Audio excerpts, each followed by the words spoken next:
Poli? T'es un habitué des podcasts, je crois que t'aimes bien ça, tu les écoutes, t'en consommes assez régulièrement?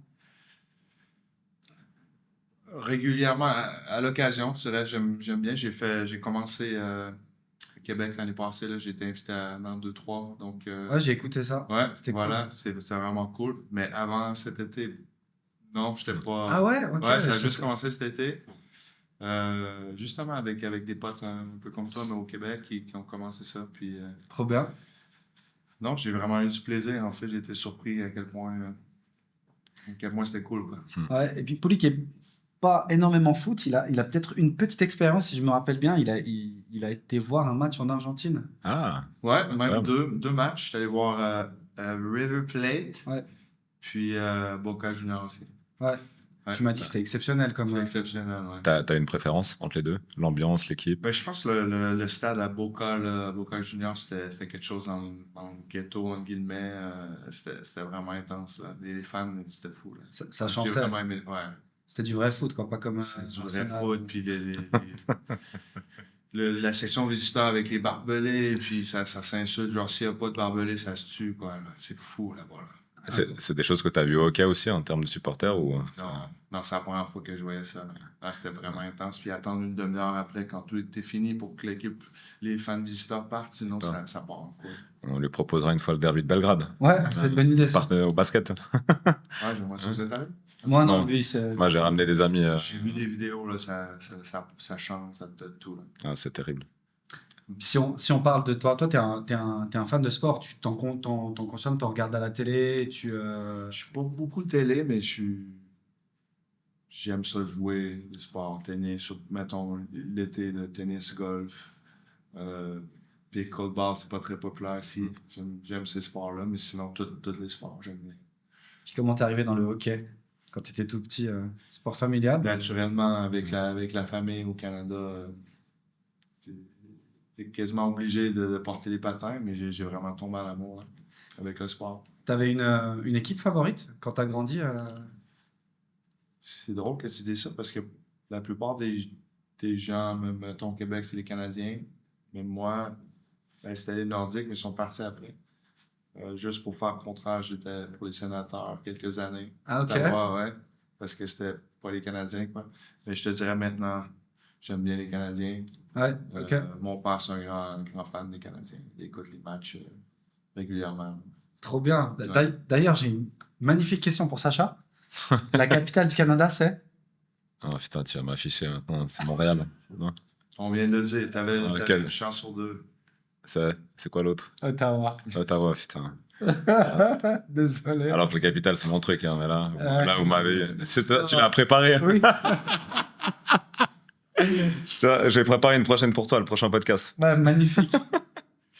Et puis, Pouli qui grandit au Québec, qui regarde un peu les sénateurs, les Nordiques, il rêve de la NHL tout de suite. Il rêve de quoi Ouais. Ben, mon frère était un grand fervent de hockey aussi, mais grand fervent de statistiques et tout. Il connaissait tous les joueurs. Donc, à part jouer au hockey à la maison, on jouait aux jeux vidéo, au hockey, les cartes et tout. Donc, ouais, c'était vraiment le hockey, là, à temps plein. Et ça t'amène, je pense, assez rapidement à la draft junior majeur. Ouais. À 15 ans, j'ai joué midget 3 Ouais. pour les gouverneurs de Sainte-Foy. Personne ne connaît ça, mais c'est dans la région de Québec. Puis à la fin, il y a un draft comme NHL, mais pour la junior. J'ai été repêché par le Saguenay de Rimouski, une petite ville sur le bord du fleuve, là. Magnifique. Ouais. Tu sais que ça, c'était mon rêve à moi. D'aller jouer dans le junior. Junior majeur. C'était Ouais. mon plus T'as- grand rêve. Ok, non, Ouais. j'ai pas pu, non. T'aurais Ils ont pas- coupé les gardiens européens pile poil l'année OK. de mon année de draft. Donc les gardiens européens étaient draftés une année après les joueurs européens. OK. Et ils ont choisi de couper complètement les gardiens européens. J'étais en contact avec 2 ou 3 équipes. OK. Et puis ça s'est pas fait à cause de cette règle qui est venue. Donc c'était une Et grosse. c'est encore... Non, je crois qu'ils les ont réintégrés dernièrement. Il fallait un passeport canadien ou quelque chose. Il y a eu encore des gardiens. Bah, il y a notamment Pat Nod, qui est, Ouais. mais lui, il est aussi canadien, si je me trompe pas. Il a les 2 passeports. OK. Donc je crois Dommage. qu'ils les ont réintégrés, sauf erreur. Et puis, si on parle un petit peu des juniors majeurs, ça devait être une expérience de fou. C'est du hockey pro. Tu serais d'accord de dire ça ou Ben écoute, à 16 ans, pour un joueur de 16 ans, oui. Là maintenant, vu que ça fait longtemps que je suis pro, c'est la transition, je dirais. Euh, mais avec tout, il y avait des grands joueurs, comme j'arrive à 16 ans, puis il y a des joueurs de 20, 19 ans. Donc c'est quand même un gros step. 3, 4 ans de différence. 4, 5 ans même. Fait que ouais, ça a été un ajustement. J'ai été malheureusement blessé la plupart de l'année. Donc, ça a ralenti mon processus, mais l'année de 16 ans, ça a été spécial. Et après ça, direct après 17 ans, c'est l'année de draft, ça a bien été. J'ai pas été blessé. Euh, Puis j'ai été repêché par les Oilers d'Edmonton. C'est vraiment allé vite, ça va comme ça, hein. Puis j'ai joué 4 ans à Rimouski, donc ça c'est ma deuxième année. Ma troisième année, il y a un certain Sidney Crosby qui est arrivé. Avec nous autres. Donc, ça aussi, ça a changé la donne. Les arénas pleines partout. Je l'ai pris un peu sur mon aile. J'étais choyé. J'ai été nommé capitaine. Donc, été capable de le prendre sur mon aile. Donc, c'est pour ça qu'il est rendu au ski. C'est un peu comme ça. Non, il y aurait eu du succès partout. Mais non, c'était vraiment spécial. Les 2 dernières années avec Sydney, les arénas pleines partout. L'engouement exceptionnel. Donc, je te dirais, les 4 années à Rimouski, c'est des années exceptionnelles. Et qu'est-ce qui t'a fait prendre conscience que tu allais faire une carrière pro? Je te dirais vers l'âge de peut-être 14 ans, Mhm. quand je me suis rendu compte que j'avais le niveau, que j'étais un des meilleurs sur la glace. J'ai tout le temps été le plus jeune dans les aliments. C'est plus le cas, évidemment, je suis un des plus vieux. Mais avant ça, j'ai jamais. Je jouais juste pour le Pour le plaisir. plaisir, ouais. Puis tranquillement, je me suis rendu compte, peut-être j'ai une chance. Puis, c'est un rêve, c'est le rêve de la plupart des joueurs. Fait que j'ai commencé à dire, wow, OK, je vais pousser un peu plus. Puis heureusement, ça s'est réalisé. Mais avant 13-14 ans, en tout cas, moi, je pensais pas vraiment à ça. Mhm. je me demandais, ça doit être un truc de fou quand tu arrives à. Donc, tu disais 16 ans, tu t'es repêché. Je ne sais pas en Média 3 quelles sont les affluences, combien de personnes regardent les matchs. 1000, maximum 1000. 1000, ouais, c'est déjà pas mal, hein. Ouais. Et puis ensuite, tu arrives, donc junior majeur. Tu te rappelles, je t'ai expliqué pour ceux qui ne connaissent pas, c'est donc la Ligue junior professionnelle du Canada. Il y en a 3, donc, Ouais. qui est divisée en 3 grosses branches. Moi, parti, ouais. Le Québec, Mhm. Western Hockey League. Western Hockey League puis Ontario. Le Ontario. Québec est avec les Maritimes aussi. C'est des provinces sur le bord de l'océan. Et toi, tu arrives là et il y a combien de personnes au match avec le CN? Là, il doit y avoir 4-5 000. Ouais. À Rimouski, ça dépend évidemment des patinoires, mais de 3 à Québec, il peut y avoir 10-12 000 aussi. Là. C'est impressionnant. Et comment tu deals avec ce changement? Est-ce que ça provoque de l'excitation chez toi? Ça provoque peut-être une petite pression sur tes premières années? Ouais, un peu des deux. Je pense que c'est excitant, mais en même temps, il y a de la pression. Puis comme tu dis, tu joues avec les joueurs de 19-20 ans qui sont matures, entre guillemets, pour la ligue. Donc, c'est un peu, comment je peux dire? C'est un peu une pression supplémentaire dans le sens que tu veux bien performer pour eux. T'es un kid, tu connais rien, entre guillemets. Mhm. Puis, eux autres sont à la fin. Donc, c'est un petit ajustement aussi au niveau social. C'est un gros step. Moi, je suis un kid qui n'a pas de temps d'expérience dans la vie. Fait que comme ils disent en anglais, they show you the rope, là, ils te montrent la vie. Faut que tu apprends sur le tas, comme ils disent en québécois. Tranquillement, tu apprends comment ça se passe. Mais t'es juste juste un petit kid qui arrive et qui essaie de faire sa place. Tu quittes tes parents, hein, on est d'accord, t'es en Ouais, famille c'est la d'accueil. première fois que je quitte mes parents aussi, en famille d'accueil, tout est nouveau. Ouais, voilà, t'apprends. Tu fais pas tout le temps des bons moves, là. Bien C'est sûr que ça, non. Est-ce que à tu es 16 ans. prêt? Est-ce que tu penses que tu peux être prêt à 16 ans à faire les bons moves? Je pense que personne n'est prêt à 100%. Faut que tu y ailles, puis t'apprends tes erreurs. Mais en général, ça s'est bien passé, là. C'est pas ça que je dis, mais c'est un gros step de partir à 16 ans de ses parents, puis d'être laissé à toi-même, puis tu sais, t'en vas pas juste étudier à l'université, tu t'en vas jouer au hockey, puis tu veux te faire repêcher, puis aller pro, donc il y a quand même une certaine pression, puis à tous les jours, faut que tu sois motivé, puis tout, mais en même temps, tu as 16 ans, tu veux tu veux avoir du fun, tu veux aller de l'autre côté aussi, donc c'est facile d'aller dans la mauvaise direction, disons. Je vais utiliser un petit peu le papa en toi. Il y a Daryl qui arrive pour les juniors majeurs. Tu lui dirais de ne pas avoir peur de faire des erreurs ou plutôt de faire attention Bonne question. Daryl a 16 ans. Moi, j'ai 2 fils, hein, j'ai Daryl et Lenny, donc. Je t'ai projeté Ouais. loin en avant, là. Ouais, très bonne question. Je dirais, il faut que tu les laisses aller à cet âge-là, dans le sens que sûr. tu leur donnes des conseils, mais c'est à eux de vivre leur expérience. Mais en même temps, les deux n'ont pas la même personnalité. Ok. Fait que pour moi, personnellement, j'ai peut-être pas la même approche avec les 2 kids. Pour Incroyable. moi, ce que je veux dire, donc, pour Daryl, peut-être plus le sang chaud que Lenny, je le laisse peut-être plus aller parce qu'il aime moins se faire guider, mettons, que Lenny qui est aussi un super athlète, mais il est artiste aussi. Il est différent, donc c'est une différente approche. Je pense à ce âge-là, il faut qu'ils apprennent de leur expérience. Mhm. Je te dirais de choisir une bonne formation, les personnes de leur entourage. Ça, c'est très important. Après ça, je peux pas contrôler tout en tant que parent. Ouais. Magnifique. Et on creuse un peu. Je suis allé voir ton Elite Prospect parce que je connais pas ta carrière sur le bout des doigts, mais j'ai vu que tu gagnes le championnat du monde moins 18 avec le Mhm. Canada. Vous gagnez la Q, donc la Ligue junior Ouais. majeure. C'est juste. Pas à la Mémorial. Non, on a perdu en finale. Non. Ah ouf.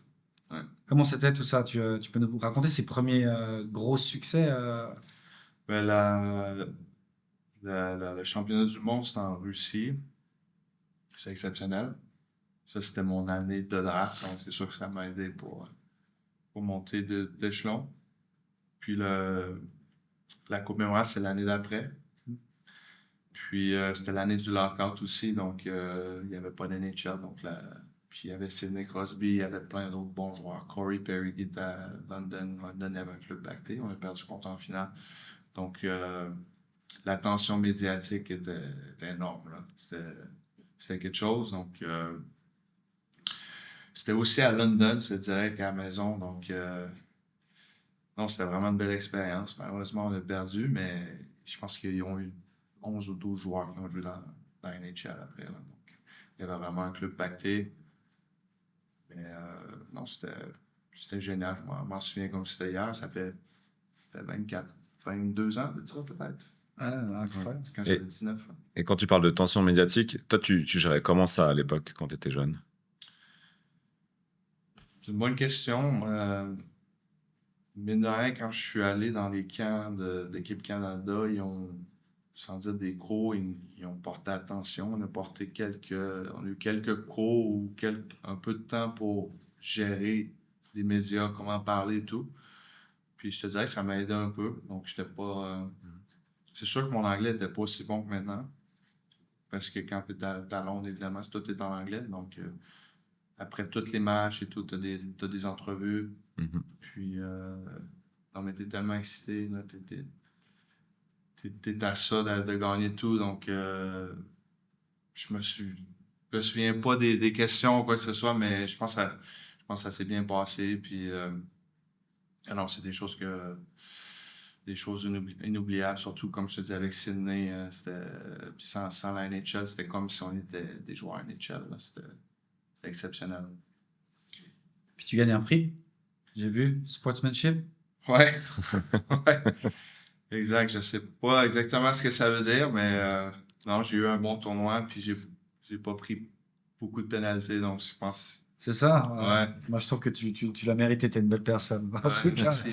le reste de ta carrière, rien à dire. Et après, Enfin, tu t'es déjà drafté à ce moment-là, je crois. Mhm. Mais est-ce que tu peux nous parler un tout petit peu de la draft? Ça doit être un moment, j'imagine, extrêmement particulier avec ta famille. Il y a ta famille qui devait être présente. Ouais. Tu es choisi au 22e, comme 22e choix au premier tour. Mhm. Ouais, c'était à Nashville, le draft. Donc, tout le monde s'amène à Nashville une journée ou deux avant, avec toute la famille. Après, tu rencontres les équipes respectives qui sont intéressées à toi. Donc, tout le monde est dans le même hôtel, puis tu vas d'une chambre à l'autre pour rencontrer les équipes. C'est quand même spécial. Moi, j'avais une quinzaine d'équipes qui voulaient me parler. Fait que toute l'après-midi, tu passes d'une porte à l'autre, puis ils t'analysent de fond en comble. C'est vraiment des psychologues, pour voir. Sacha est là, quoi. Sacha. Voilà, exact. C'est le travail que je fais Des maintenant. questionnaires ou des questions assez subtiles pour voir un peu ta personnalité. Donc ça, c'était spécial. Le lendemain, mais je pense que dans mon temps, c'était 2 journées, la première ronde, après ça, le reste du draft. Donc le lendemain, tu es comme dans les gradins et t'attends ton nom, tu sais pas à quoi t'attendre. Finalement, moi, c'est arrivé au 22e, mais tu sais, ça aurait pu arriver avant ou après, tu sais pas. T'avais des attentes? J'étais classé fin de première ronde, donc c'est arrivé un peu exactement où ce que j'étais classé. Donc, Ok. les attentes étaient dans ce coin-là. Puis par la suite, j'étais avec tous les autres joueurs aussi. Je me souviens, j'étais avec Eric Fair, qui s'est fait repêcher 16 ou 17 par Washington, si je ne me trompe pas. Puis je le connaissais pas, mais on s'est ramassés ensemble après, puis on a célébré ensemble. Moi, un gars que j'avais jamais côtoyé avant. Puis 15 ans après, je le revois à Genève, je joue contre. Donc le monde est petit, mais non, c'était exceptionnel. Mes parents, mes grands-parents aussi étaient là, sauf erreur. Donc non, c'est un gros moment. Puis c'est à la télé, beaucoup de fans regardent ça. Tu peux nous parler de tes émotions exactes à ce moment-là? Tu t'en rappelles? Tu te sens comment? Tu te sens excité? Tu te sens heureux? Ouais, T'as envie de pleurer? Quel est ton... comme tu dis, excité, heureux, mais nerveux aussi. Il y a du monde, tu es dans l'aréna. Là, tu descends dans les escaliers, tu t'en vas sur le stage, et tout le monde te regarde, en guillemets, fait que t'es un peu nerveux, tu veux bien marcher, puis tu la tête haute, puis t'as 17 ans, t'es avec des gens peut-être plus matures et tout, donc tu mets le maillot, puis tu sers la main à tout le monde, donc c'est un peu, t'étais vraiment excité, nerveux, puis après ça, t'as des entrevues, donc T'avais un beau costume? j'avais un très beau costume. Ouais. Et comment tu te sens le lendemain de tout ça? Quand tu as vécu toutes ces émotions, tu vas te coucher, tu te réveilles le lendemain, tu te sens comment? Écoute, c'est une bonne question. Le lendemain, dans ma mémoire, je m'en souviens plus tant que ça. Je pense que t'es soulagé parce que le lendemain, c'est le temps de repartir à la maison ou de parler à toute l'organisation, puis tu sais à quoi t'attendre, puis tu sais que tu as un camp d'entraînement dans plus ou moins 3-4 semaines. Moi, c'était à Edmonton, donc j'allais patiner à Edmonton, puis voilà, j'appartenais à eux, c'est une fierté. Mais le lendemain, tu es comme soulagé, voire vidé un peu d'émotions, puis tu t'en retournes à la maison, puis tu te prépares pour le camp. Là.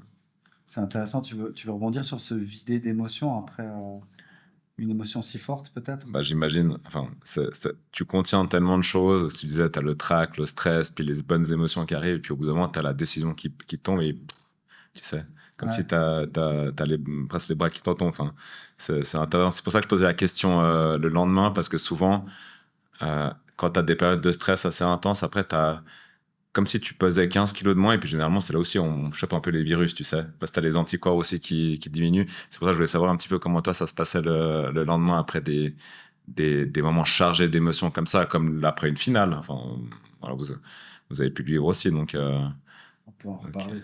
Ouais. Non, mais c'est exactement ça. Là. Aussitôt que tu t'attends à te faire drafter, c'est comme le gros moment. Fait que tu donnes tout en émotion, puis là, tu te fais drafter, tu vas rencontrer tout le monde, t'es intense, et après ça, le lendemain, c'est posé, quoi. C'est un moment C'est magique. fait, bon, ben, tu peux passer à autre chose. Les photos, tout est pris, déclaré, quoi. Et là, la route, elle est tracée pour toi. Elle est claire, elle est... Du moins, ben, à court terme, pour l'été ou pour les prochaines années, mais tu sais, ce qui arrive dans la NHL, tu sais jamais quand tu te fais changer Bien ou sûr. quand tu sais jamais, t'es jamais sain et sauf dans ce monde-là. Fait que oui, quand tu fais rafler, tu dis, tu vas passer ta vie à Edmonton, puis tu veux faire l'équipe, mais on sait très bien que ça ne fonctionne pas comme ça. Mhm. Puis là, tu touches à la NHL après ça, j'imagine, après la défaite en finale de la Memorial. Il y a encore une année. Ça, c'est ta troisième année, du coup, tu as une quatrième. Non, ça, c'est ma quatrième. Ta quatrième, ok.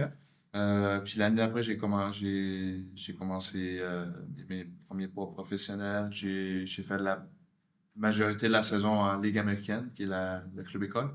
Puis à la fin de l'année, j'ai été appelé pour passer le dernier mois à Edmonton. C'est là que j'ai fait mes premiers coups de patin avec la NHL. J'ai marqué mon troisième match. Puis on s'apprêtait à commencer les playoffs, puis malheureusement j'ai eu une mononucléose. Premier match contre Détroit. Je m'apprêtais à jouer, j'avais 20 ans, puis j'ai eu une mononucléose, fait que là j'étais out pendant un gros 2 mois. Ah ouais. Ouais. Fait que ça, c'est sûr que ça ralentit mon processus. Voilà, ça a mis fin à la carrière d'un coéquipier qui a joué avec moi en junior. C'est vrai. Ouais. C'était extrêmement compliqué de récupérer. Après ça, il avait grossi. Pas d'énergie, jamais réussi à récupérer son niveau. C'est sûr que j'ai eu des séquelles à moyen long terme. J'ai réussi à m'en sortir. Je pense que c'était mon foie qui était enflé. Mhm. C'est soit le foie ou la rate. Moi, c'était mon foie qui était enflé. Je ne sais pas exactement les termes ou quoi que ce soit, mais il était vraiment, vraiment enflé. Fait que là, faut que tu prennes du temps pour toi. Puis éventuellement, je me sentais un peu mieux, puis j'ai recommencé, mais personne ne va savoir si je suis retourné à 100%. J'ai jamais eu le même feeling qu'avant. Mhm. Mais j'ai continué je suis retourné à jouer, puis j'ai trouvé un moyen d'avoir quand même du succès et tout, mais c'est sûr que ça a ralenti là, le timing aussi, le premier match des playoffs. En NHL, ça allait bien. Ça faisait un petit bout de temps que je me sentais pas comme moi-même, mais c'est quand, comme tu dis, avec l'adrénaline, tout ça, t'es à la fin de la saison, tu peux pas avoir plus de high qu'à la fin d'une saison de hockey, tu le sais. C'est là que tu es à ta meilleure forme. Donc. Et c'était frustrant pour toi de savoir que tu peux pas donner ce que tu pouvais donner en temps réel? Non, ouais, c'était frustrant certainement, surtout qu'en playoff, tu peux pas avoir une meilleure expérience que ça. À 20 ans, Ouais. cette année-là, en plus, ils sont rendus en finale. Il y a vraiment un bon club. Donc, j'ai raté ça. À peu près Et ça. toi, tu regardes ça d'où? T'es pas à la patinoire à ce moment-là, j'imagine. Non, là, je suis retourné à la maison, Ouais. au Québec. Mais tu sais, la journée même, je suis supposé jouer à Détroit. Puis, je me sentais mal. J'ai dit, il faut avoir un médecin, tout ça. Fait que l'après-midi, le médecin est venu m'analyser. On était allé à l'hôpital. Puis là, il s'est rendu compte que j'avais le foie 3 fois plus enflé ou. Je sais pas les termes exactement en mononucléose, mais ça marchait pas. Donc, ils m'ont dit, bon, non seulement tu joues pas, mais il va falloir que tu sois out pour toutes les playoffs. Quoi. Ok. Fait que ça fait mal. Ah. Mais tu rebondis après parce que tu joues quand même quelques matchs en NHL par la suite, si je ne me trompe pas. Ouais. Ouais, j'ai joué. J'ai fait la navette parce qu'avec Edmonton, on n'avait pas de club école. Fait qu'à toutes les années, on changeait de club école. L'année d'après, c'était à Wilkes-Barre, le club école des Penguins. Fait que j'ai joué là. J'ai passé plus que la moitié à Edmonton. Mais ça a bien été, mais pas plus que ça. Parce que l'année d'après, j'ai été encore descendu. Fait que j'ai fait la navette entre les deux longtemps. Après ma troisième année, j'ai vraiment bien fini. Ils m'ont donné un contrat one-way ou un volet pour les 2 prochaines années. Puis, j'ai eu une opération aux abdos, une hernie abdominale. Donc ça m'a ralenti aussi. Fait que, en résumé, ça a bien été à Edmonton, mais j'ai tout le temps traîné, soit mono ou des blessures. Donc ça m'a ralenti. Tu sais, on sait qu'à ce niveau-là, des petits trucs comme ça peut faire une différence. Puis, il y a tellement de joueurs qui attendent. Il y avait tellement de profondeur que, tu sais, si t'es pas à 100%, ils vont te laisser aller. Pas laisser aller, mais ils vont prendre un autre le temps que tu règles tes trucs. Là. Fait que c'est un peu ça avec moi à Edmonton. Par la suite, j'ai été échangé à Tampa Bay. J'ai été blessé au cou. Il y avait tout le temps quelque chose qui traînait dans ce temps-là. Donc, mais j'ai eu une super saison dans la Ligue américaine. J'ai fini comme 5e marqueur de la Ligue. Puis, non, j'ai eu du succès, mais ça a été un peu ça ma carrière en Amérique du Nord, un peu navette. Ligue américaine, Ligue nationale, jamais été stable physiquement. Mhm. Euh, Puis j'ai eu une dernière année après, j'ai été échangé à Phoenix, puis j'ai eu une pneumonie. Ah ouais. Ouais, Dans le désert. il y avait quelque chose en fait qui traînait dans mon corps, je sais pas. Peut-être que c'était T'avais besoin de la suite. plus. Ouais, exact. J'avais besoin de repos, mais c'était peut-être un peu d'angoisse ou peut-être. C'est peut-être toi qui pourrais me le dire, Ouais. euh, l'expert, mais il y avait un petit quelque chose peut-être mentalement, psychologiquement qui était off, là, je sais pas. Et qui se reproduisait sur le plan somatique avec Exactement. des petites blessures, des petites maladies. Enfin, c'est pas vraiment des petites maladies, mais c'est quand même, ouais, c'est des belles Ça allait maladies. pas à 100%, puis Ouais. ça traînait, puis c'est un cercle vicieux, en fait. Ça, c'est des choses que tu as vécues aussi avec l'arrivée en Europe, dans ta période en Suisse ou Non, en fait, en Suisse, j'ai tout vécu ça. J'ai tellement tout vécu ça qu'en Suisse, j'ai eu une deuxième chance, entre guillemets. Puis j'ai pris ma chance. Puis avec le temps, tu as tellement plus de temps ici pour s'occuper de toi, Mhm. avec les déplacements minimaux, minimaux, excuse, puis juste le lifestyle que moi, ça m'a vraiment aidé pour focuser sur moi. Mhm. Puis tranquillement m'intéresser à la nutrition, les respirations, c'est très bien. Gauthier aussi, c'est un fervent. On a fait quelques séances avant des matchs dans le temps, mais nutrition, respiration, méditation, des lectures, des passe-temps qui font du bien, puis à un moment donné, tu reprends le dessus. Moi, pour moi, ça a été ça pour moi. Chacun est différent, mais la Suisse, ça m'a vraiment donné une deuxième souffle. Pardon.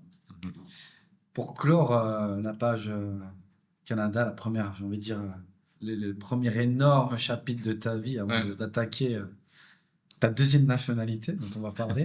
Cheers. J'ai quelqu'un en tête à Genève qui potentiellement pourrait jouer à NHL et il va, j'imagine, pas arriver avec un one-way. Il va sûrement être confronté à cette histoire de club ferme, de club école, comme tu disais, et puis de NHL. Comment on deal avec ça et quel serait ton conseil pour lui? Je te dirais, la première impression est importante. Ça, c'est clair. Tu arrives comme recrue dans un camp d'entraînement. Tu veux trouver un moyen, sans dire d'épater la galerie, tu veux trouver un moyen de dire hey, moi, je suis là, je suis pas là pour niaiser. Je suis un des concurrents pour jouer dans le show, dans la Ligue nationale. Puis, mais il faut que tu sois patient aussi. Tu sais, il y a plein de choses que tu peux pas contrôler. Le line-up dans la Ligue nationale, le rôle qu'il voit. Mais je te dirais d'être posé mentalement aussi parce que c'est tellement un ajustement tellement nouveau avec le type de hockey, mais les gens autour, les gens que tu confrontes. Tu sais, tu joues dans la Ligue américaine, il y a beaucoup de joueurs qui pensent à eux autres, ils veulent juste monter. Mhm. Il y a beaucoup de confrontations. C'est pas tout le monde qui veut le mieux pour toi. Là. C'est pas tout le monde qui veut le bien de toi, sans dire qu'ils sont selfish ou qu'ils t'aiment pas, c'est pas ça. Mais tu sais, tout le monde veut monter, tout le monde veut faire le saut dans la NHL. Donc, il faut que tu sois solide entre les deux oreilles, puis tu sais, tu sois capable de séparer. Tu sais, il faut que tu sois un gars d'équipe, tu sois avec les boys. Ça, pour moi, c'est non négociable. Il faut que tu sois un gars d'équipe, mais en même temps, faut que tu penses à toi.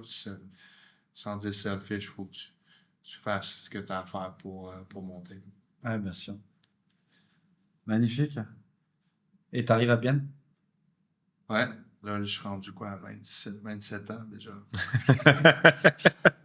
C'est comment? Raconte-nous. T'arrives chez les paysans, t'arrives en Suisse. Comment t'arrives là déjà? En plus, c'était l'ancienne salle à l'époque. C'était pas la Oui, nouvelle. c'était C'est ça, l'ancienne. hein. Ouais. Stade de glace. Écoute, c'est l'année du lockout. J'ai fini bien ma saison à Phoenix. On est dans la série. On perd en demi-finale. J'ai vraiment bonne fin de saison. Il y a plusieurs équipes qui s'intéressent à moi en Europe, pas juste en Suisse. Un gros club en Suède en particulier, puis en KHL en Russie. Il y a plus d'argent qu'ici, peu importe. Fait que là, j'ai une décision à prendre de ces 3 belles offres, c'est où que je vais. Bien offre un contrat, une clause NHL, puis surnommé dans le temps le coach Kevin Schlapfer, il m'a appelé directement, puis on a quand même jasé comme une demi-heure un peu de ci, un peu de ça, puis ça s'est bien déroulé. On a vraiment un bon contact, fait que je me suis dit pourquoi pas. Pourquoi pas aller en Suisse? À Bienne, je connaissais rien de la Suisse, encore moins de Bienne, mais voilà, j'ai décidé de venir ici pour une aventure à Bienne. Je croyais encore de revenir Ouais, à NHL. NHL. Puis, mais je pense que c'est la meilleure décision de ma carrière. Avec Bienne, l'année du lockout. Après ça, un mois ou 2 après, paf, le lockout, il y a des Tyler Seguin et des Patrick Kane qui viennent. T'as une anecdote à nous raconter sur son arrivée à Bienne. Il y avait un joli tifo. Tu t'en rappelles de ça ou pas? C'est quoi un tifo? Un tifo, c'est les fans qui font un... Ouais, Tu veux nous en ah parler? ouais, une banderole. Je sais pas si on peut dire ça dans ton podcast. Aucun problème. Moi, ça Mais fait en fait, les deux, ils ont eu des banderoles. OK? Ouais, ok. Je sais pas lequel tu veux parler. Ben, je sais que tu sais laquelle. Je pense que tu veux parler de Tyler Seguin. Ouais, exactement. Parce que Sacha, c'est pas ça. Ouais, Non. mais il y a eu une banderole, son premier match. Les deux, ils ont eu des banderoles pour les accueillir, mais Tyler Seguin, en tout cas, il y a eu une banderole quand il était à Boston.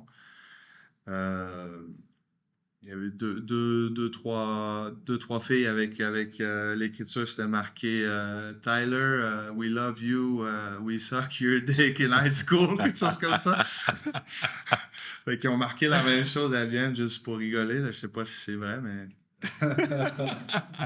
Il y a une photo de ça ou... Ouais, bien Ouais, sûr. ouais. Ça va Puis faire un joli deux semaines après, je pense que c'est Patrick Kane qui arrive, puis la banderole c'était We might not pay your cab. Comment ils disent? Your cab ride, parce qu'il y a eu une confrontation avec un taxi. Il a fini se battre. Il a dit We might not pay your cab ride, but we'll welcome you with open arms. Quelque chose comme ça. C'était très drôle. Non, mais c'est exceptionnel. C'est deux joueurs exceptionnels. Autant que je suis plus vieux qu'eux, j'ai vraiment appris beaucoup de leur jeu. Puis, tu sais, j'arrive en Suisse quand j'étais en Amérique du Nord. Mon jeu, il était, sans dire limité, j'étais plus dans le national 3, 4e trio. J'étais plus un checker. Mais ici, j'avais la liberté. J'étais un gars de premier, deuxième trio. Puis, je pouvais faire je pourrais vraiment jouer offensivement. Puis là, tu arrives, tu joues avec ces gars-là, c'est sûr que c'est le fun. Là. C'est vraiment le fun. Le puck qui vient, puis tu t'amuses sur la glace. Fait que ça, c'était vraiment cool. Puis ça m'a donné des ailes, entre guillemets, pour continuer ma carrière. C'est ma 13e année quand même en Suisse. Fait que ça, c'était ma première année. Puis ça m'a donné des ailes pour les années d'après. Là. Ça fait quoi, c'est 2013, c'est ça? Ou 2012? Attends, 2012, 2012? 2012, 2013, ouais. T'es arrivé à Bienne quand je suis arrivé à Genève pour jouer en junior. Voilà, rien à voir. OK. Gauthier, arrête de parler de toi, Gauthier. Non, mais non, c'est parfait. Et du coup, tu fais tes premières années à Bienne. Est-ce que c'est là que tu rencontres Madame Pouliot? Écoute, on s'est rencontrés avec des amis en commun la première année, mais pas plus que ça, disons. Ouais. Puis moi, j'ai seulement joué 1 an à Bienne. Après ça, j'étais allé direct à Fribourg. J'ai rencontré un coach qui s'appelait Hans Kossmann, que tu connais Ouais, je sûrement. l'ai eu à Ambry. À Ambry, je l'ai eu. Voilà. Juste avant les playoffs, on s'est rencontrés dans un café. C'est comme ça que ça marche en Suisse. Moi, j'ai jamais vécu ça. Justement, on jouait contre Fribourg en plus, la première ronde. Puis, tu vois, on aimerait ça, on va t'intéresser, blablabla.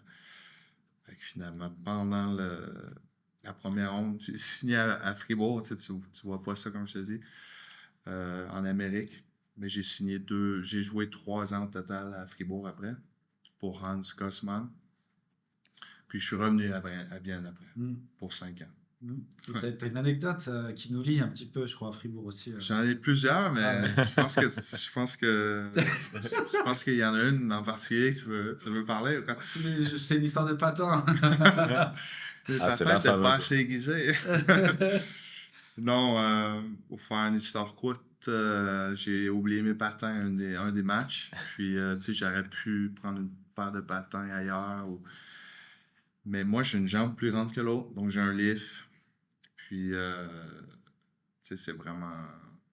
Ça fait vraiment une différence. Fait que, tu sais, j'aurais pu quand même prendre une autre paire de patins, faker dans le warm-up ou quoi. Mais c'est à Zug, hein, c'est un match à l'extérieur. Puis aussitôt que j'ai vu que j'avais pas mes patins, je suis parti direct en ville. J'ai dit, j'en peux. C'est assez. That's it. Fait que ça restait de même. Puis là, le lendemain, mais euh, j'ai eu des messages en me disant, hey, je pense que c'est fini. Je suis fini avec toi à Vienne. À Fribourg, excuse. Ah, ok, Ouais, ça je sais ouais. pas. Ok. ouais. Ah, ils ont été plus cléments avec moi. alors. Ouais, ils ont aidé. Ouais. T'es oublié, toi aussi, tes J'ai patins? oublié un patin Ouais.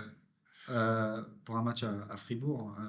Mais j'ai des boys qui me l'ont ramené, Tanner et Noah. OK. Ils me l'ont ramené, j'ai pu jouer avec mes patins de match. C'était mon premier match de playoff.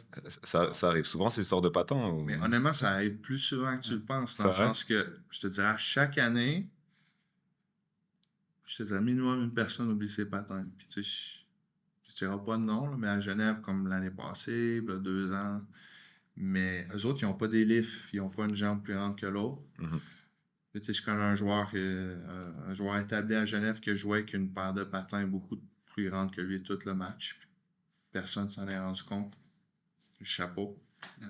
Mais ça n'a pas été mon cas, mais en même temps, ça a été peut-être la meilleure chose pour moi de retourner à Vienne. Ouais. Parce que j'ai eu quand même du succès par la suite dans les 5 prochaines années. Les 5 années après, j'étais à Vienne, puis ça a bien été. Ouais. Ma femme vient de là, mes enfants. Donc. Magnifique. Mm-hmm. Puis tes enfants qui viennent au match. Donc, tu arriveras, je ne me rappelle plus exactement quelle année à Genève, mais tu arrives déjà avec les deux boys, ils sont déjà là. Je pense. Ils sont déjà. Ouais, les 2 boys sont déjà nés. Mais en fait, moi, j'ai 3 enfants, 2 garçons, une fille, puis ils sont tous nés à Vienne. Puis quand je suis arrivé à Vienne, les 2 étaient nés. Puis ma première année, ma femme est enceinte, puis elle a accouché en l'été à Vienne. Donc, j'ai passé l'été ici. Mhm. Puis ma petite fille est née à Vienne aussi. Donc, les 3 à Vienne, avec toute la famille, c'est parfait. Puis par la suite, ici à Genève jusqu'à maintenant. Tu nous parles de. Moi, il y a un truc que j'ai toujours adoré voir à la patinoire quand j'ai joué avec toi. C'est que les petits sont là depuis l'échauffement pour venir te voir. Ils te regardent du début à la fin. Ils ont le maillot de papa. Qu'est-ce que ça représente pour toi de les avoir Ben, honnêtement, tout. Ça représente tout. Il y a plusieurs raisons pourquoi je joue au hockey, mais je te reste la raison numéro 1. Là. C'est la famille, les boys. Ma petite fille aussi, mais les boys qui jouent au hockey, là, ils grandissent. Ils veulent jouer, ils veulent rendre jusqu'au bout comme papa. Fait que ça, c'est vraiment spécial pour elle. Oui, tu joues pour tes coéquipiers, tu joues pour gagner la coupe, mais quand tu as des enfants, c'est vraiment ça. Là. Ouais, c'est vraiment la raison numéro 1. Tu penses que ça a changé ta façon de jouer au hockey, tes émotions pendant le match, ton focus? Ouais, définitivement. Je te dirais, je suis plus relax, mais je suis plus posé. Je prends le temps de les saluer, des trucs, des petits détails qui font la différence. C'est quand tu es plus jeune, tu penses moins à ça. Mm. Parce que tu es plus jeune, tu es plus obnubilé par le stress d'avant-match. Enfin, il y a d'autres choses. Il y a Et puis là, d'autres d'un coup- choses, exact. C'est différent, tu évolues en tant qu'humain, mais en tant que joueur aussi. Mhm. Puis, tu sais, maintenant, je vois pas la game de la même façon que quand j'avais 25, mettons. Je suis vraiment plus mature, plus posé. C'est sûr que j'ai perdu un peu de vitesse, un peu de ci, un peu de ça, mais j'ai gagné en maturité mentalement.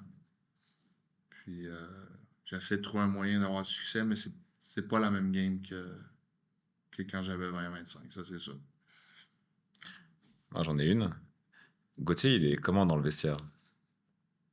C'est-à-dire, Il se comporte comme moi, j'ai une petite idée, je l'ai vu un poil au foot, mais il est comment dans le vestiaire, Gauthier? Il se comporte comment? il se comporte en professionnel, je te dirais, surtout quand il joue. Il y a Gauthier, le gardien suppléant, deuxième, puis il y a Gauthier quand il commence le match, c'est pas la même chose. Il y a la Ouais. game face. Puis tu sais, en tant que gardien, c'est différent un peu des joueurs. C'est vraiment, sans dire t'as plus de pression, c'est pas facile d'être gardien dans le sens que tu sais, t'es le joueur le plus important sur la glace, Mhm. à mon avis, là. Fait que tu sais, focus, les respirations, les étirements pour vraiment être au top. Puis il sait que, tu sais, c'est parce que ce qui arrive, si tu es un gardien, si tu fais des erreurs, tu te fais marquer, ça se voit tout de suite. Tu es un Ouais. joueur, tu peux t'en sortir. Mais je pense que chapeau à toi, tu as eu du succès parce que tu étais vraiment professionnel. Puis vraiment, tu trouves un moyen à tous les matchs de te mettre à ton meilleur. Ah, c'est gentil, merci. Ouais. T'as tes compliments aussi. T'as vu ça, c'est Ouais. gentil. Si on parle de ces. Donc, toi qui t'en as tellement maintenant des années, t'as 40 ans aujourd'hui. Mhm. Il a eu 41 en mai, c'est ça? Je vais avoir 41 En mai, mais ouais. je sais pas encore. Ouais. Et donc, tu as parlé un petit peu de ton hockey en lui-même qui change. Qu'est-ce qui change, j'ai envie de te dire, dans ton approche au jeu? Comment tu te sens? Est-ce que tu prends plus de plaisir aujourd'hui ou quand tu étais jeune? Bonne question. Très bonne question. L'approche est, honnêtement, très bonne question parce que l'approche est différente pour moi. Il y a des choses qui sont acquises maintenant, mais avec les enfants, avec les distractions extérieures, avec le sommeil minimal, Mhm. tout ça, des fois, c'est plus difficile de se motiver. Des fois, c'est plus difficile d'aller chercher le chien. Fait que dans le temps, quand t'as pas d'enfant, t'as 25, comment je me couche? J'ai 4 heures de sommeil, je suis all out, je me sens bien. Et en même temps, j'ai des stratégies, j'ai plus de cordes à mon arc. Je trouve un moyen, puis tu sais, on en parlait, des respirations qu'on fait, c'est un des moyens pour te mettre dans le match. Des fois, t'es pas là, tu fais une couple de respirations, ça switch. Mais aussi des souvenirs profonds de mon enfance ou des moments spécifiques qui ont fait que c'est ça que j'aime la game Mhm. pour aller me chercher. Mais tu sais, si je le fais pas, je suis pas aussi motivé pour ce match-là. Fait que tu sais, les dernières années, c'était plus ça pour moi. Des fois, il y a des matchs comme j'ai besoin de quelque chose. Peut-être que je me prends 5 minutes, poser à quelque part pour vraiment aller chercher, visualiser Mhm. intérieurement pour essayer d'aller chercher le step de plus. Et comment tu les as trouvées, ces stratégies pour toi? Est-ce qu'il y a quelqu'un qui t'a conseillé, des coéquipiers, t'as lu quelque part? Enfin, comment Ouais, tu les as j'ai trouvées? vu je vois des vidéos sur Instagram. Là, on sait que maintenant, les, euh, les réseaux sociaux et tout ça, ça peut être, sans dire dangereux, ça peut être négatif, mais il y a un Mhm. côté positif aussi. Si tu suis les bonnes personnes, puis tu contrôles la dose, tu peux vraiment aller chercher des informations sur des pros ou des psychologues ou whatever. Mhm. Fait que c'est ce que j'essaie de faire pour me motiver ou des nouvelles stratégies. J'essaie toujours d'évoluer de ce côté-là. Fait que, pour répondre à la question, oui, c'est vraiment réseaux sociaux, mais aussi des gens qui ont déjà joué, Mhm. même la famille. Ma femme, des fois, elle me dit des trucs, puis je suis comme, OK, c'est pour vous que je joue. Donc, tu sais, tout ça ensemble, j'essaie d'avoir un pattern pour que ça vienne automatique. Tu sais, des fois, avant les matchs, sans dire que t'es perdu, faut que tu aies un pattern pour t'en mettre dedans. OK, c'est ça, ça, ça. Quand je fais ça, je vois bien quasiment des maths, des mathématiques. Là. OK, ça, ça, ça, OK, ça, ça. OK, là, je vois bien, je fais de la respiration, j'arrive. OK, là, je suis prêt. Je vais. Et est-ce que tu as déjà eu l'impression qu'au bout d'un moment, c'était trop pour toi, t'en avais marre et t'avais envie d'arrêter? Ben, je pense que la plupart, en tout cas, il y a plusieurs joueurs qui c'est ça. Là, de temps en temps, tu as des hauts et des bas. Je te dire, au mois de novembre, des fois, en milieu novembre, quand il fait noir tout le temps, puis Ouais. C'est pour tout le monde. Ouais, c'est ça. Exact. Je pense que. Puis tu sais, t'as 4-5 défaites de suite. Puis là, tu sais, c'est comme, ouais, c'est quoi que je fais? Mais justement, tu vas visager. Puis tu te dis, hey, c'est pour ça que je joue au hockey. Je suis chanceux. Je pourrais être sur le marché du travail, 8 à 5. Tu sais, si je me remets en perspective. Puis je me dis, hey, arrête là, vas-y, là, arrête de te plaindre, puis vas-y. Fait que c'est ça m'aide, mais je te mentirais, je te disais qu'à tous les matchs, je suis excité comme quand j'avais 20 ans. Ça, c'est pas vrai. En tout cas, moi, ce que je te propose, c'est qu'on se voit dans 10 ans, et comme ça, tu nous raconteras comment la quarantaine, c'était aussi motivant aussi. Exact. Comme ça, tu pourras me dire que tu as encore continué sur les années qui arrivent. On va y aller, étape par étape. Et alors, on va gentiment arriver aussi à d'aller chercher la coupe en 2023, le championnat suisse avec Genève Servette, et puis la Champions League ensuite par la suite en 2024. Mais avant ça, tu as parlé tellement des respirations. Ouais. On a fait, Pouly et moi, pas mal de trucs avant les matchs. Tu peux nous parler un petit peu plus en détail de ce que tu fais. Donc, par exemple, tu parlais des respirations. Tu peux nous dire ce que tu fais? Ouais. Écoute, c'est pas tout le temps constant. Hein. C'est pas quelque chose que je fais avant tous les matchs, à telle heure précise. Ça dépend de mon feeling, ça dépend de comment je me sens. Mais typiquement, si je sens que je suis un peu bloqué ou je suis un peu.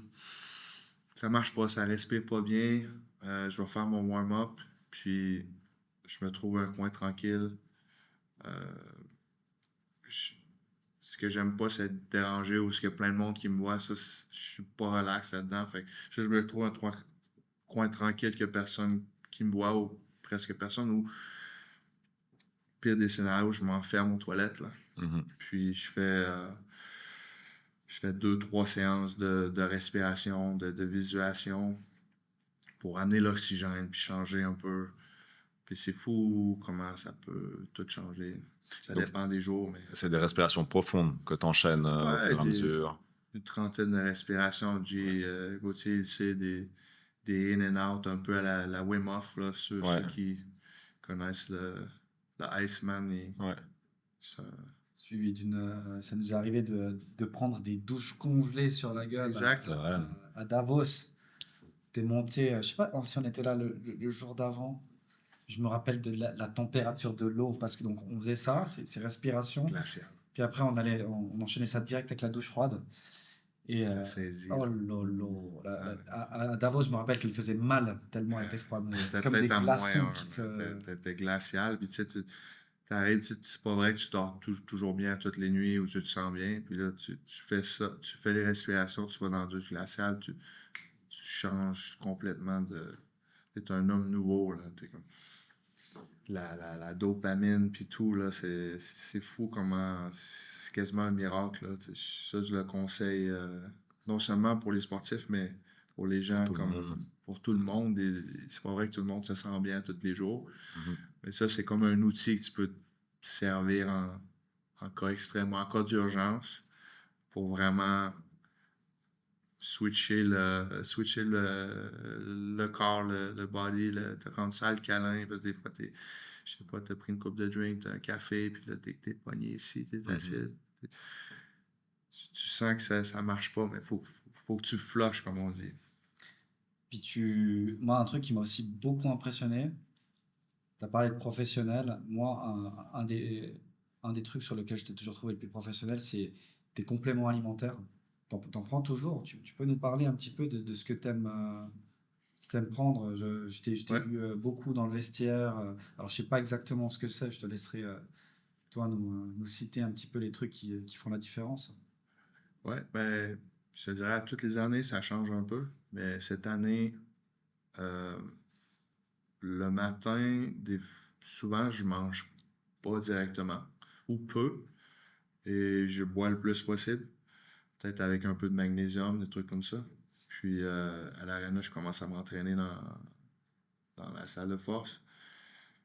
Puis après ça, je vais prendre peut-être une petite créatine avec de l'eau. Créatine, il y a eu des recherches qui disent que c'est bon c'est bon pour le corps. Puis moi, ça me va bien. Fait que je suis rendu là-dessus. La créatine pas mal tous les jours le matin pour flusher ou pour me donner de l'énergie. Puis par la suite, après l'entraînement, mais là, je vais manger normalement pour le lunch. Mhm. Fait que Sacha, tu savais que la créatine, c'est très bon pour la dépression? Non, Non? j'avais pas ça en tête. J'aurais espéré que tu puisses nous donner Non, un complément d'information. Du coup, ce sera dans le prochain pour le épisode. prochain, ouais. Exactement. Ouais. J'ai lu Tu me ça. donnes des devoirs, c'est ça? Exact. Oh là là, lourd. en fait, il y a des créatines avec du bon magnésium, les deux combinés. Ouais. Font que c'est bon pour les muscles, mais bon aussi pour la tête. Mhm. Mais il y a aussi des suppléments de champignons, genre lion's mane ou des trucs comme ça qui peuvent être vraiment bons pour le cerveau. Là. Trop bien. Du coup, on va se réorienter sur le sport. 2023. Playoffs. Donc, on finit premier du championnat. Juste. Et là, on part sur les playoffs et t'es possédé en overtime. Mr. Overtime. T'en as marqué combien des buts Deux. en overtime? Ouais, c'est Deux, ça. en overtime, ouais. Mais c'était les deux Lugano. fois contre Bienne? Ah non, un Lugano, un Bienne? Ouais. Non, même pas contre Bienne. Non? Lugano et Zug. Zug, ok. Ouais. Et je me rappelle qu'en finale, tu as eu une série absolument exceptionnelle sur toute ta ligne. C'était c'était le quatrième, c'est ça? Quatrième avec Bertaggia. Bertaggia et... Joris? Non? Non. Non, c'était Benji. Benji, possible. Ouais. Tu peux nous parler de comment tu vis ces playoffs et de ce titre professionnel à Genève? Ouais, c'est exceptionnel. Hein? C'est jamais arrivé à Genève, donc il n'y a pas grand monde. Même si on a fini le premier, il n'y a pas grand monde qui croyait qu'on pouvait faire ça. Et oui, tu as dit, j'ai connu des bonnes playoffs, surtout contre Bienne, mais je pense que ce qui a fait la différence, c'est qu'il y a eu pas mal tout le monde qui s'est impliqué, que d'une façon ou d'une autre, ou un autre, ils sont impliqués et ils ont fait de la différence. Contre Lugano, contre Zug, contre Bienne, il y a des joueurs qui ont steppé up. Puis la profondeur de notre équipe a fait qu'on a gagné, en fait. Parce que Bienne, il y avait un méchant bon club aussi, ça passait proche. Mais au final, des joueurs comme moi, Alessio, sans dire tous les étrangers qu'on avait, Juris même, Vincent, les deux gardiens, toute la brigade défensive, je pense que c'est ça qui a fait la différence, c'est la profondeur. Tout le monde était sur la même longueur d'onde. Moi, Gauthier, on s'est rencontrés l'été avant le titre, Ouais. c'est ça. Ouais. Et lui, c'était là, il me disait, je pense qu'on va faire quelque chose cette année, il y a une équipe qui se fait. Toi, tu avais le même sentiment? Ouais, c'est drôle de dire ça parce que aux événements qu'on a au mois d'août, on a quelques événements avec les présidents et tout ça. Puis j'avais dit ça au président, à Philippe Bachelard, j'avais dit, écoute, j'ai vraiment un sentiment spécial cette année, je pense que c'est la bonne. Ah, Puis tu c'est sais, cool. il dit, ouais, c'est bon. Ouais, puis tu sais, ouais, tu l'entends, voilà, tu penses pas plus loin, mais c'était vraiment ça. J'ai vraiment senti que c'était la bonne année. Et la deuxième, c'est cette année d'ailleurs. Ouais, c'est juste. Et ouais, ça devait être en plus une finale extrêmement spéciale pour toi. Bienne et Genève. J'ai envie de dire tes deux clubs, quoi. Mm-hmm. C'est juste. Ouais, c'est très spécial. C'est quoi, le quatrième match contre Bienne? On est égalité à 2-2 en milieu de troisième. Puis d'une façon, on trouve le moyen de marquer le troisième but sur une passe d'Alessio. Je trouve le moyen de l'enfiler. On gagne le match. Puis à la fin du match, j'ai été sélectionné joueur du match. Puis toute la foule, tous les fans, ils m'ont hué. Puis j'ai adoré ça. J'ai complètement adoré parce que c'est tellement proche, l'amour et la haine, que j'ai fait wow. Puis les journalistes à la fin, après le match, m'ont demandé comment tu vis ça, j'ai dit, honnêtement, j'ai adoré, c'est pour ça que je joue au hockey.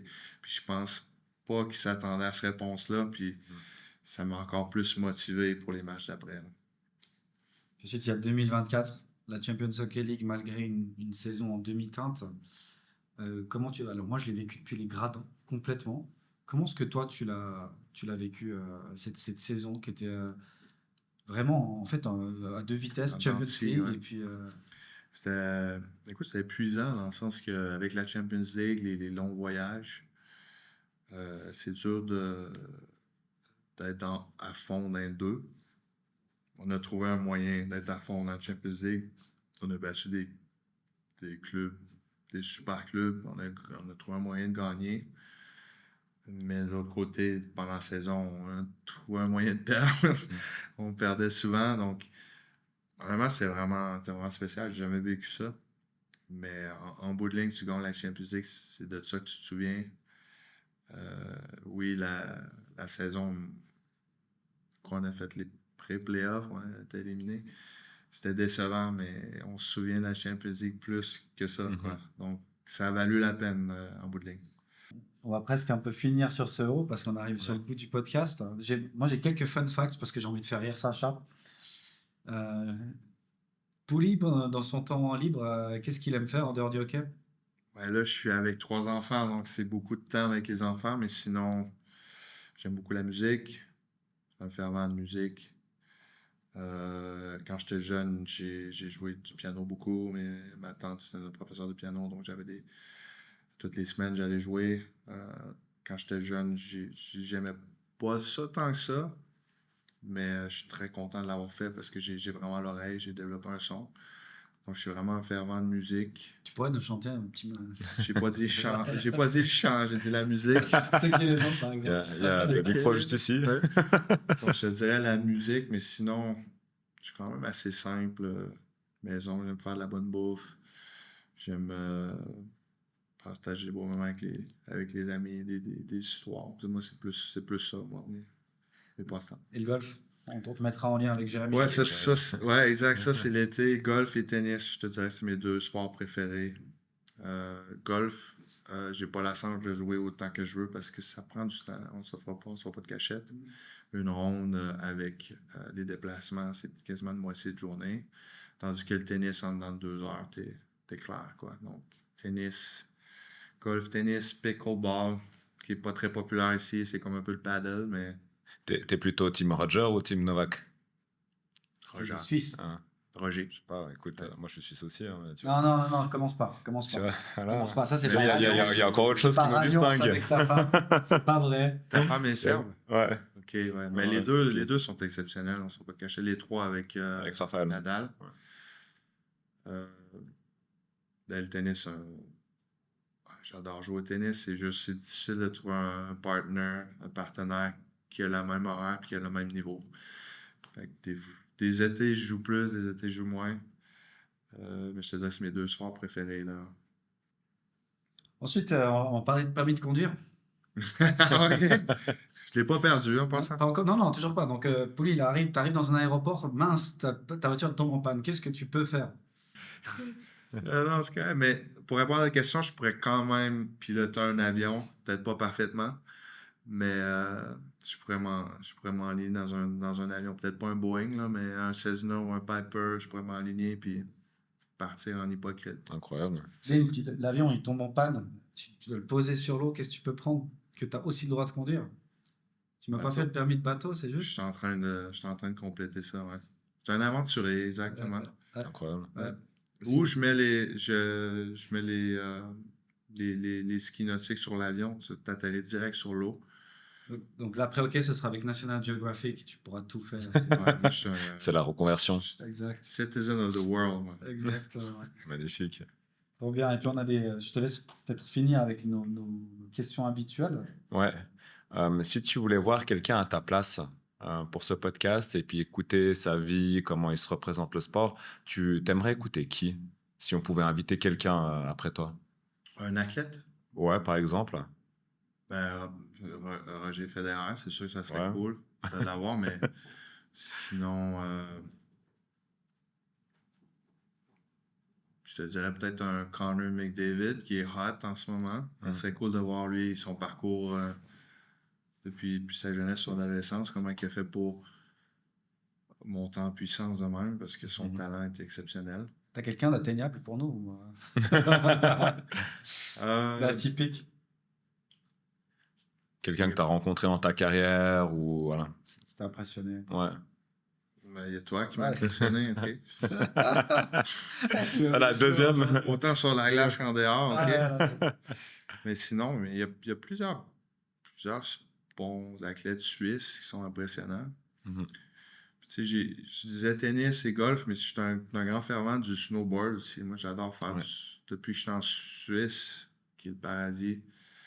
C'est sûr que j'ai pas la chance d'en faire tant que ça parce qu'on est en pleine saison, puis Mhm. je peux pas vraiment faire du snowboard, mais après ma carrière, c'est quelque chose que j'aimerais faire beaucoup, là. Snowboard, puis faire les stations ici. Fait que, je sais qu'il y a Marco Odermatt qui est exceptionnel en tant que skieur, qui serait intéressant de voir D'écouter. son parcours. Mhm. En tant que personne de snowboard, je sais pas sûrement qu'il y en a en Suisse, mais je sais Non, pas. non, C'est non. vrai que ça peut être une piste. Hein. On a quelqu'un qui vient de snowboard en plus dans notre entourage, donc Gab. Ouais, exactement. Ouais, ça Exactement. m'intéresse parce que vraiment, j'aime vraiment plus le snowboard que le ski. Puis, ça fait être dans les Alpes avec la vue et tout ça, j'adore.